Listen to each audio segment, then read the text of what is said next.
A large number of jobs require people to sit for extended periods of time, and those occupations can cause unexpected health problems. As the workplace has changed, the cases of back and neck problems have also increased. Very common. This is probably one of the more common conditions that we will generally see in the working generation, particularly clerical occupations, white collar occupations. Typically occupations where people are seated more. So it has become much more prevalent over the last 10 to 15 years as internet technology has increased, as the ability of people to do work from home on computers has increased. Just overall in general, people having more time to spend in front of a computer. So we're seeing these much more frequently. Aaron Mazza is a therapist with Dynamic Physical Therapy. He says that almost any job that involves sitting at a desk or workstation can cause issues, but computer workers are particularly at risk. Seated occupations can range from anything from an engineer to anybody that spends any amount of time in front of a computer, and this day and age it's almost anybody and everybody. We do everything behind computers now. If we're not behind computers at work, we're behind them at home. Students are behind them all day. College students, we're seeing more and more problems with younger generations presenting with symptoms that we would otherwise see years ago in older generations, simply because of the seated posturing that we're seeing more common now behind computers.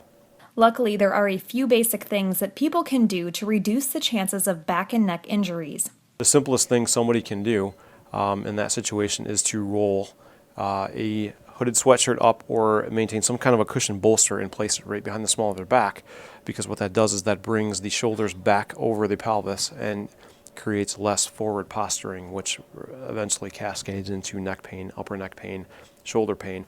If we keep the center of gravity back behind the pelvis, the shoulders henceforth fall into place, and we have less of the chronically occurring problems of the shoulder and the neck.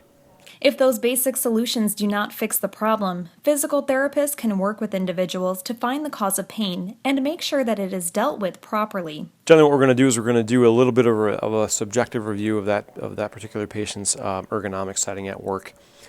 We will do a postural assessment. We'll palpate tissues that might be affected that will result that we might feel some trigger pointing, some nodding. We'll palpate and assess scapular positioning. And we'll palpate and assess how they look, what their seated attitude is like in a seated position. We'll also assess, other things that might result, cervical radiculopathy, things of that nature. So we'll do a quick neck screen. And we'll also do a lot of times a general upper extremity function screen, just to screen out any kind of weaknesses or imbalances that may result further contributing to the problem. So. And eliminating neck and back problems early is important, because pain and injuries can become significantly worse over time. The biggest chronically reoccurring problem that we see down the road resulting from postural deficiency is usually cervical radiculopathy.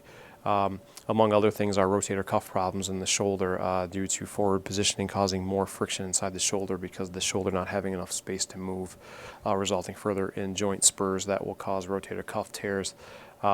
Between that and cervical radiculopathy, those are the two primary causes, or the two primary things that we'll see chronically occurring from chronically forward posturing resulting from seated occupations behind computers. For My News 26, I'm Kayla Kiley.